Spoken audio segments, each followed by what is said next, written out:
చారిత్రాత్మక ఉజ్జయిని మహాంకాళి అమ్మవారిని దర్శనం ఫ్యామిలీతోని చాలా సంతోషంగా అనిపించింది. రాష్ట్ర ప్రజలు, నగర ప్రజలు సుఖ సంతోషంతోని సురక్షితంగా ఆరోగ్యంగా ఉండాలని చెప్పి వేడుకోవడం జరిగింది. ఆల్రెడీ మనము గోల్కొండ బోనాల్ని, బల్కంపేట్ బోనాల్ని చాలా సక్సెస్ఫుల్ గా కంప్లీట్ చేసుకున్నాం.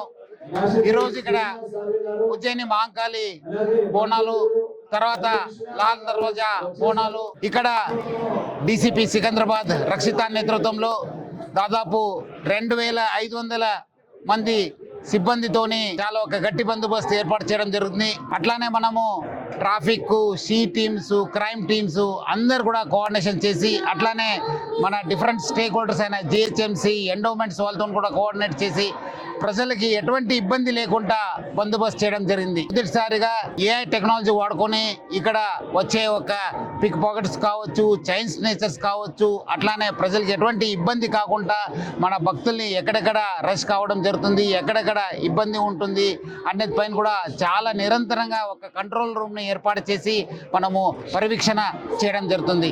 అట్లానే రాష్ట్ర ప్రజలు మనకు అంతకుముందు జరిగిన గోల్కొండ, బల్కంపేట్లో అట్లానే నగర ప్రజలు కూడా బాగా సహకరించారు. వచ్చే ఈ రోజు ఈ ఒక బోనాలకి మన లాల్ దర్వాజా బోనాలు కూడా సహకరిస్తారని చెప్పి ఆశిస్తున్నాను.